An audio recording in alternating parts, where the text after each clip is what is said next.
Sebenarnya menggunakan jilbab itu wajib ternyata, tapi nggak tahu gitu ayat Al-Qur'annya masih taklid gitu ya. Kalau Teteh itu lebih senangnya disayang. Disayang gitu. Laras.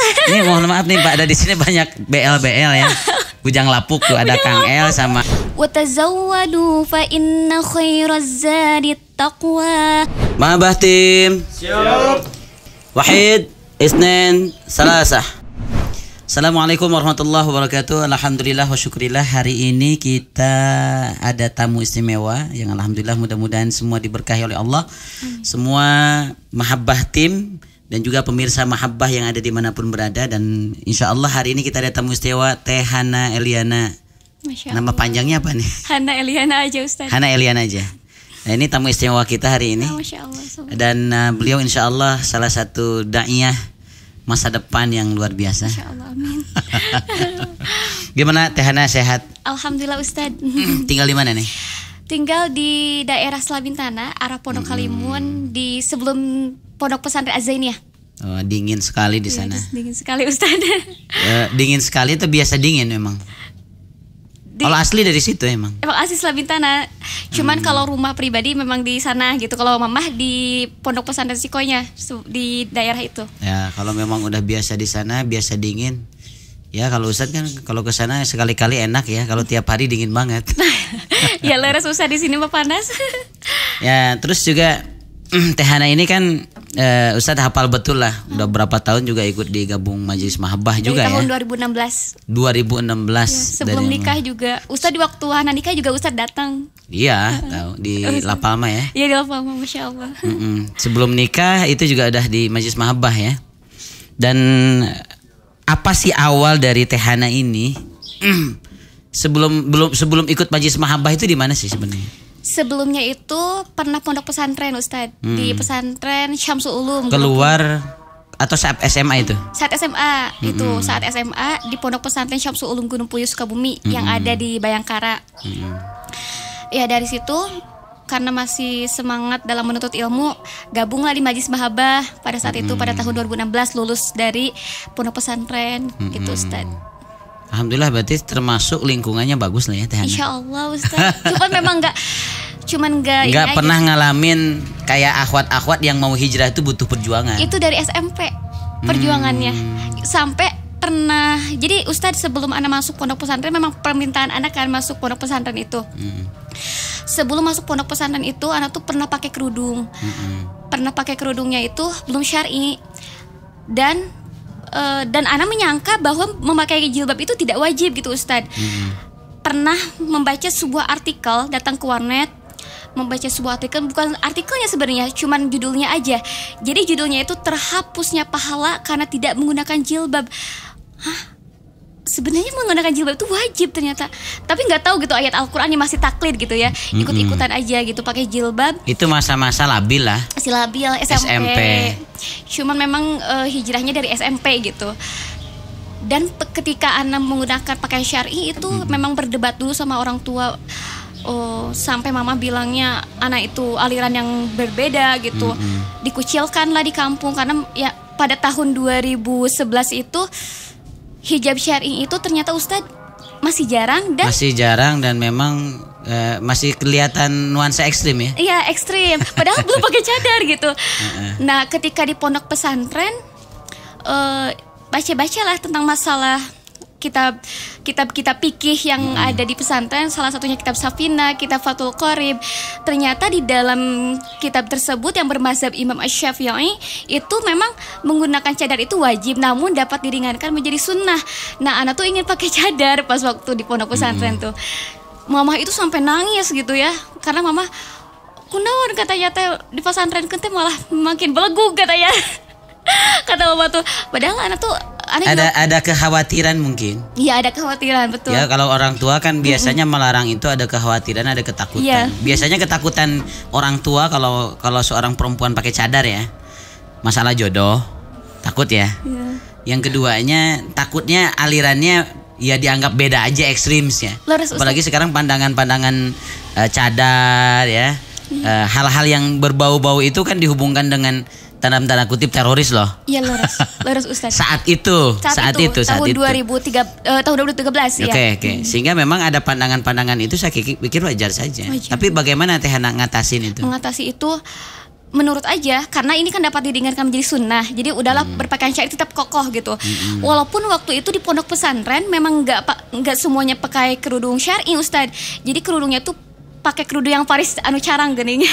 Jadi kelihatan gitu. Kalau Ana sih enggak. Dan dari situ pun Ana udah dijauhin dari sama teman-teman, nggak punya teman lah gitu. Karena emang kesalahan Ana sendiri Ustadz. Ana tuh suka. Jadi pas waktu Ana berpakaian syar'i, Ana tuh semangat banget dalam berdakwah.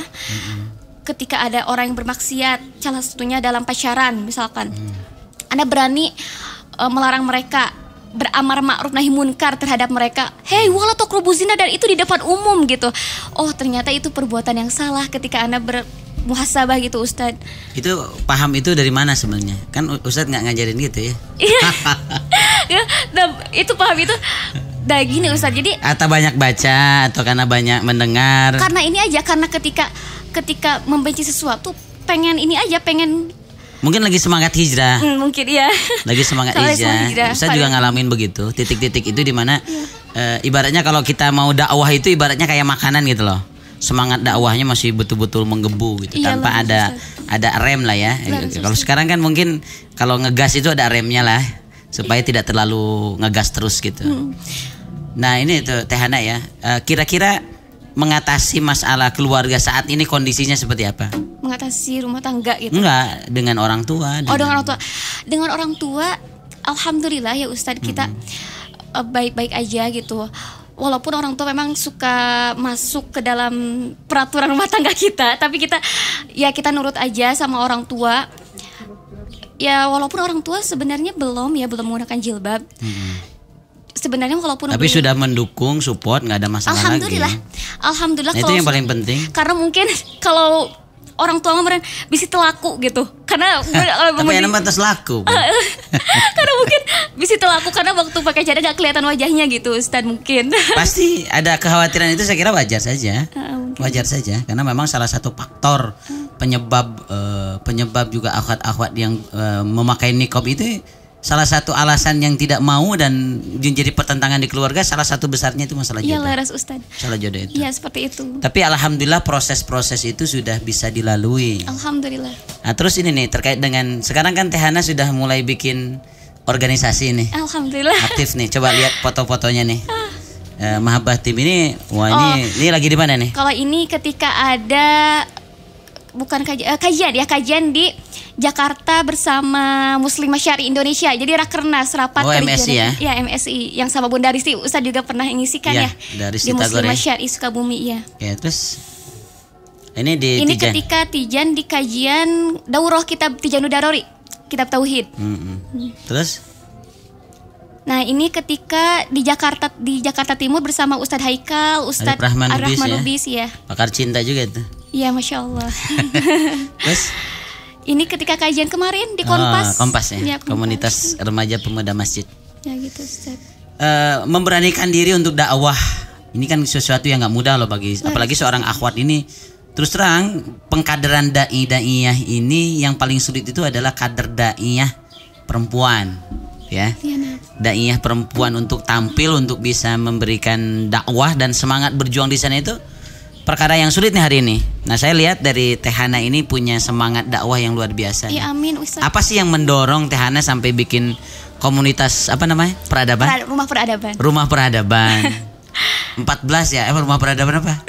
Rumah Peradaban 14 tuh karena emang namanya Rumah Peradaban 14 aja Ustaz. Tapi Rumah Peradaban aja gitu. Bukan nomor rumahnya 14 ya? Enggak Ustaz.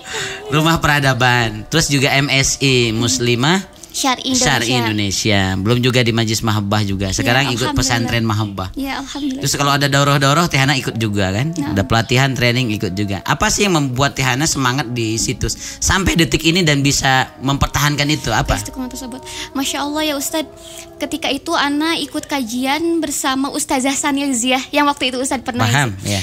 Nah, bersama Ustazah Sanilziah, ketika itu Ustazah Sani sedang mengisi kajian di SMA 4. Nah, di SMA 4 itu beliau mengatakan tentang Surat Ali Imran ayat 110.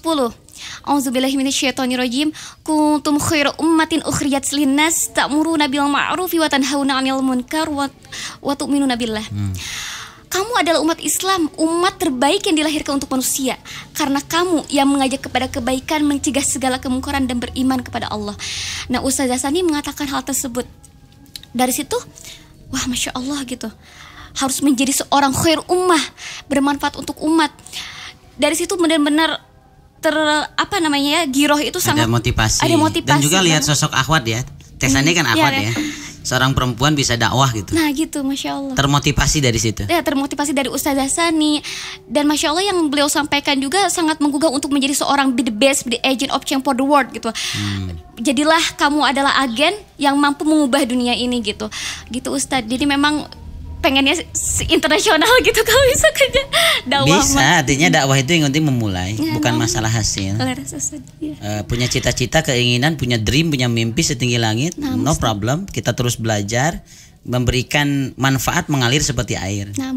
Tidak tujuan untuk pribadi, tidak tujuan untuk popularitas. Selama kita memang tujuannya untuk dakwah, insya Allah Allah bimbing menjadi arah yang terbaik. Dan keinginan kita untuk go internasional maupun apa itu kan tujuannya untuk kemaslahatan, maslahatul ummah lah ya, kemaslahatan umat. Mudah-mudahan selalu istiqomah Teh Hana ini. Amin amin Ustaz ya Allah. Nah, terus ini nih bagi perempuan, sekarang kan Teh Hana ini kan perempuan nih sahabat. Saya kan laki-laki nih. Nah, Ustaz. Katanya kan perempuan tuh yang dipakai perasaan. Nah. Beda dengan laki-laki yang dipakainya itu akalnya. Nah, sebenarnya yang paling mudah disentuh bagi perempuan dan yang paling sulit bagi seorang perempuan diajak untuk ke kajian, diajak untuk dakwah, walaupun di kajian-kajian sekarang kebanyakan akhwat loh daripada laki-laki. Memang sifat kelaki-lakian, laki-laki itu kan dia punya sifat survival. Dia itu akan curhat kalau ada mentok gitu. Nah, beda dengan perempuan. Perempuan tuh belum terjadi juga pingin curhat gitu. Karena bagi perempuan perlindungan, curhat, komunikasi itu penting sekali. Nah, selama Teteh terjun di dakwah, kemudian berinteraksi dengan banyak akhwat, hal apa yang membuat akhwat itu mudah untuk disentuh dengan dakwah, dan hal apa yang membuat akhwat itu, perempuan ini sulit untuk berada di dalam dakwah ini? Yang pertama adalah ketika kita mengenalkan mereka dengan Allah gitu Ustadz. Makanya kalau misalnya kajian itu lebih sukanya tentang kecintaan kepada Allah, tentang kitab tauhid, memperkenalkan kita kepada Allah gitu Ustadz. Kalau yang sulitnya itu ya mungkin mereka belum ada taufik dan hidayah aja sih Ustadz. Tapi kalau kita sudah menyampaikan tentang masalah hal tersebut juga. Gimana pesan Nabi tentang perempuan itu kan ibaratnya seperti tulang bengkok. Nah Ustadz, saya tahu konteks hadis itu, tapi saya nggak tahu perasaan saya sebagai seorang perempuan gitu loh. Perempuan itu seperti tulang bengkok, kalau dibiarin tetap bengkok, kalau dipaksa dia patah. Artinya kan perlu waktu yang lama, perlu kesabaran untuk mengubah karakter seorang akhwat loh. Persepsi saya begitu. Nah, yang Teh Hana rasakan sendiri sebagai seorang perempuan, emang apakah ada dasar-dasar perempuan itu susah diatur atau gimana itu? Gimana ya rasanya Ustaz? Ya tapi memang kata suami sih, kalau anak tuh emang kalau misalkannya ingin sesuatu kebaikan dalam hal kebaikan, memang nggak lihat solusi. Tapi kalau suami karena dia selalu melihatnya lebih tenang. Lebih tenang, jadi harus lihat solusi, harus lihat kondisi katanya teh. Seperti kalau misalkannya pas anak ke majelis, pas waktu baru beres lahiran banget, pengen cepet-cepet ke majelis gitu. Tapi kalau anak tuh kekeh orangnya Ustadz, kekeh kalau untuk hal kebaikan, kalau dakwah itu harus banget. Tapi suami itu harus lihat kondisi gitu. Kalau anak sih kayak gitu Ustadz. Tapi kalau perempuan lain yang mungkin Teh Hana pernah curhat, komunikasi atau ada teman, ada sahabat, ada nggak teman dekat, sahabat, atau siapapun lah itu yang dulunya sempat tersesat, ya, tersesat lah. Ya. Kemudian dia melalui proses hijrah. Kira-kira apa yang membuat dia masuk hijrah dan apa yang membuat dia sulit sebenarnya? Apakah faktor lingkungan, teman, atau memang kalau perempuan itu cepat berubah juga gitu? Cepat berubah. Maksudnya gini, ada akhwat itu dia cepat soleh kalau kumpul sama yang soleh gitu kan? Oh iya. Kalau kumpul sama yang salah jadi cepat salah juga gitu. Apakah memang begitu sifat perempuan? Ya memang betul Ustadz. Jadi Adna tuh punya ya orang yang awalnya dia dari jahiliyah dan hijrah gitu. Kalau dalam masalah hijab dia udah alhamdulillah istiqomah, bagus, udah ya? syar'i gitu, udah syar'i. Cuman kalau dalam masalah dakwahnya seperti kayak ikut kajian segala macamnya, mereka udah berhenti kalau setelah mereka menikah. Itu sering terjadi ya Ustadz ya. Mereka yang udah nikah. Bahkan kita juga waktu kepengurusan tahun 2016 waktu sama Ustadz yang Majlis Mahabah. Habis itu? Iya betul. Betul Ustadz. Kenapa gitu bisa seperti itu? Kalau anak pribadi anak gak mau melihat situasi, maksudnya walaupun anak sudah menikah, walaupun anak udah punya anak harus tetap semangat gitu. Sunatullah memang dalam dakwah ini ujiannya anak, istri, suami, pekerjaan, harta, dunia, sunatullah. Sehingga memang sabar itu butuh ujian. Iya. Ya ujiannya banyak, salah satunya tadi.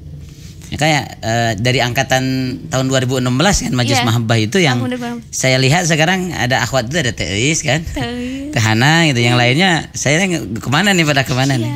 Nah ini banyak yang baru-baru kan sekarang. Jadi memang menjaga keistiqomahan ini yang sulit setelah berumah tangga. Apalagi kalau misalkan kita punya imam yang nggak support kita di dakwah. Akhwat ini juga dilema ya, satu sisi dia harus taat kepada suami, tapi satu sisi dia ingin terjun di dakwah. Ketika dia dapat suami yang nggak bisa support itu agak sulit juga Tehana.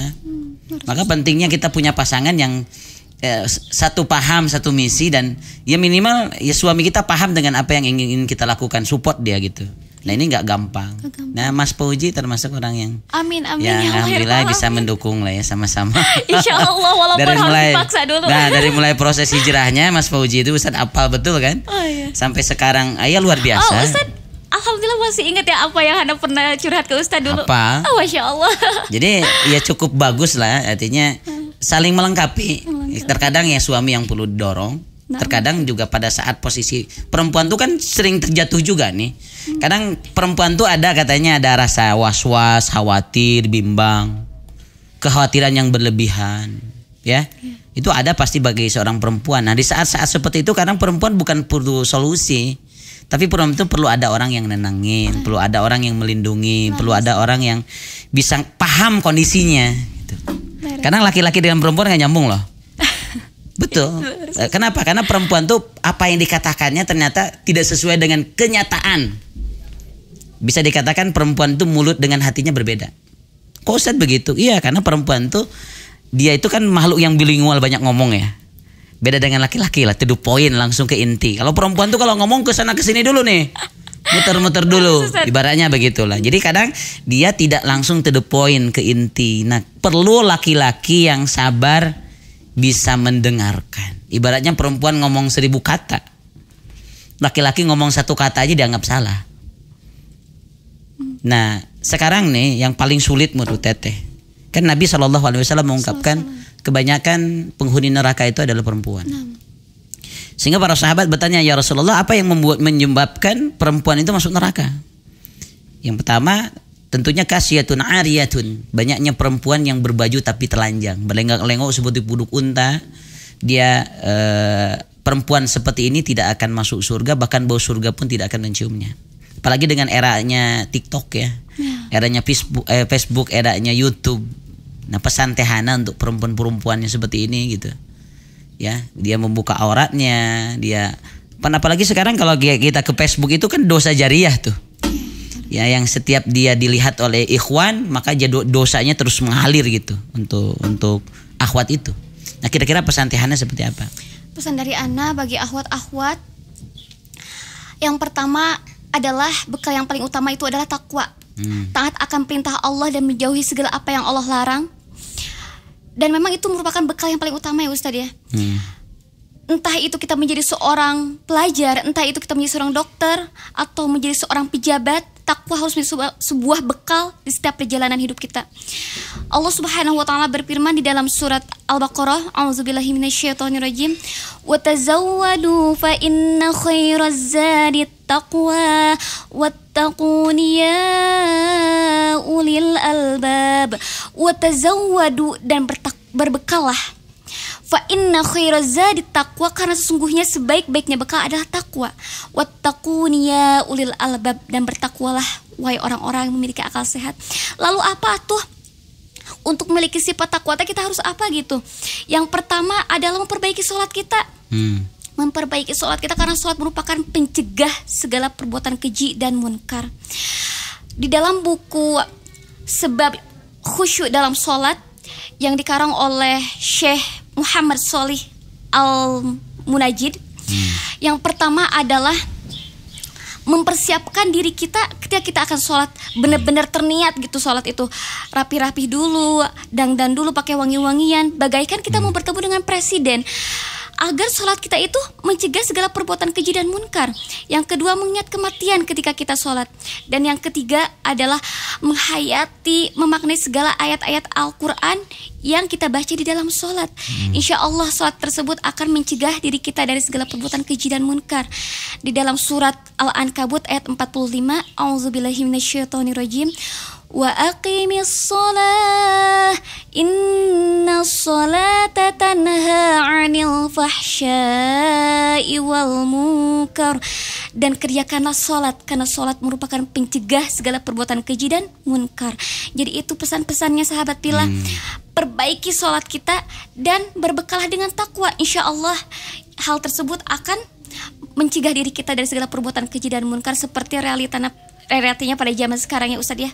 Akhwat-akhwat. Jadi memang akhwat-akhwat yang sekarang belum hijrah lah dalam tanda kutip ya, dengan kondisi bajunya, pakaiannya, pergaulannya, maka yang pertama perbaiki sholat ya. Nah, Ustaz.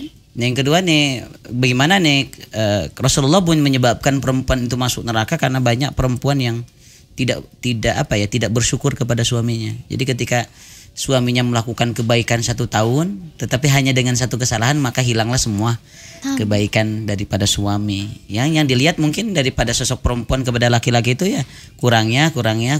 Kalau Ustadz kan banyak lebihnya ya. Masya Allah. Kelebihan berat badan maksudnya. Masya Allah Ustadz. Ya. Jadi kalau yang dilihat tuh kurang terus gitulah. Memang kalau perempuan yang dilihat kurang terus atau gimana nih? Kalau anak pribadi Ustadz, kalau anak pribadi itu lebih senang untuk dipeluk, dicium gitu, lebih harus dikasih kasih sayang aja gitu. Jadi untuk perempuan ini sebenarnya lebih bahagia bukan dengan filiu ya, bukan dengan materi gitu lah, bukan kalau dengan anak pribadi ya. Iya. Kalau Teteh itu lebih senangnya disayang gitu. Disayang lah rasanya. Ini mohon maaf nih Pak, ada di sini banyak BL ya.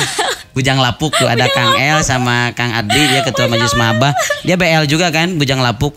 Jadi kita nyerita begini dia mesem-mesem sendiri gitu.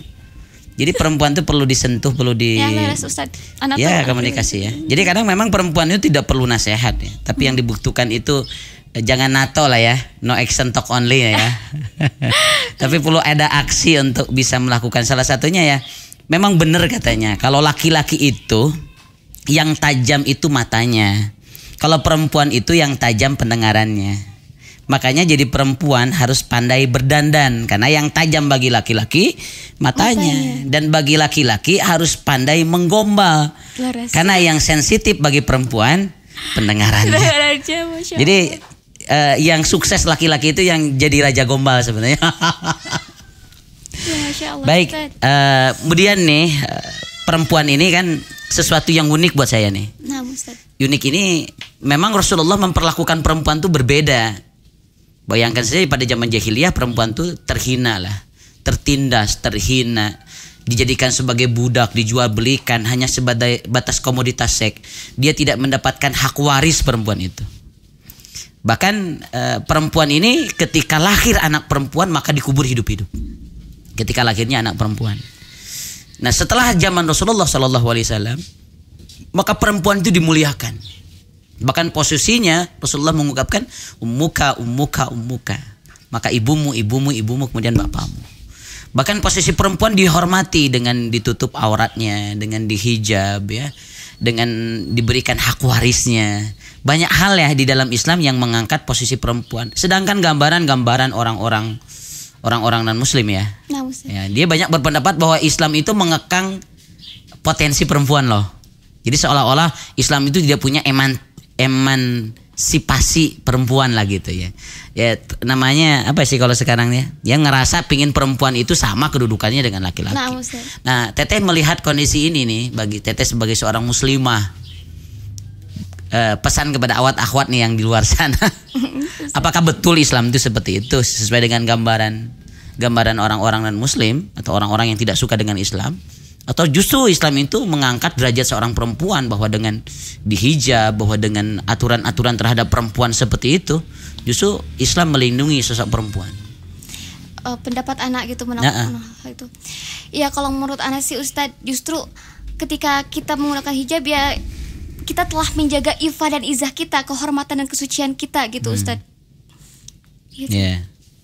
Jadi secara mutlak bahwa pendapat-pendapat yang menganggap bahwa Islam itu mengekang hak-hak perempuan itu tidak benar ya? Tidak benar Ustadz. Kalau menurut anak ya Ustadz, selagi kita keluar dalam berpakaian syar'i dan hanya untuk dalam hal kebaikan seperti ke majelis, terus kita ke majelisnya juga ya dengan berpakaian syar'i tidak mengumbar aurat, itu diperbolehkan saja Ustadz. Ya, bukan berarti perempuan itu seolah-olah terpenjara kan? Iya, dalam Islam justru banyak pejuang-pejuang mujahidah ya, yang dia ikut berjuang bersama Rasulullah SAW. Bagaimana sosoknya Khadijah, dia disebut sebagai seorang pengusaha. Bagaimana sosok seorang Aisyah yang dia bisa meriwayatkan lebih dari 2000 hadis ya. Dan periwayatnya hampir kebanyakan dari Aisyah ini semuanya muttafaq alaih gitu ya. Betapa seorang perempuan dihargai pada zaman posisi Rasulullah SAW menjadi perempuan yang hebat-hebat gitulah. Jadi intinya mudah-mudahan nih lahir nanti sosok-sosok Khadijah baru, amin, ya Allah. Fatimah baru, Aisyah baru daripada generasi-generasi kita di peradaban abad sekarang ini nih Teh Hana. Insyaallah. Mungkin Teh Hana pesan-pesan untuk sahabat-sahabat muslimah nih, bagi sahabat muslimah Majlis Mahabbah atau siapapun, buat akhwat-akhwat apa nih Teh? Yang ada di dunia ini. Ya, seluruh dunia channel ini mungkin terkenal jadi di dunia dan di akhirat. Masya Allah, amin amin. Ya baik sahabat Pilah, pesan-pesan dari anak tetap istiqomah dalam hal kebaikan, dan jangan jadikan walaupun sudah menikah atau punya pekerjaan jangan pernah meninggalkan majlis ilmu. Karena menuntut ilmu itu selama-lamanya, tidak ada batasnya. Utlubul ilma minal mahdi ila lahdi. Tuntutlah ilmu dari boyan ibu sampai ke liang lahat. Jadi jangan sampai kita walaupun udah nikah, banyak pekerjaan lain sebagainya, jangan sampai itu menjadi alasan. Tetap semangat dan istiqomah. Karena itu adalah kewajiban kita selama-lamanya. Nah, subhanallah ya. Masya Allah Ustaz. Jadi memang hidup ini kita terlalu banyak alasan ya. Nah, leres. Jadi alas itu ada batasnya. Kalau alasan nggak ada batasnya.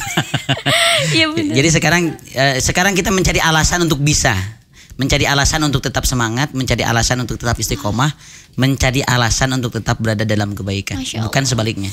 Nah, mudah-mudahan apa yang disampaikan menjadi ilmu, menjadi berkah, menjadi rahmat, menjadi motivasi untuk sahabat-sahabat semua dimanapun berada. Dari Teh Hana Eliana yang insya Allah kita doakan selalu istiqomah di jalan Allah, keluarganya sakinah, anak-anaknya soleh dan solehah, dan insya Allah hidupnya penuh dengan barokah. Amin. Itu saja Teh Hana. Syukron jazakillah ya atas kehadiran di podcast Majlis Mahabbah beserta dengan para bujang-bujang yang masih tulen. Semoga segera laku ya Kang Ardi dengan Kang El yang hari ini hadir di studio. Sekian, akhiran kita tutup dengan istighfar 3 kali. Astagfirullahaladzim, astagfirullahaladzim, astagfirullahaladzim. Subhanaka Allahumma bihamdik, asyhadu an la ilaha illa anta, astaghfiruka wa atubu ilaik. Assalamualaikum warahmatullahi wabarakatuh. Waalaikumsalam warahmatullahi wabarakatuh.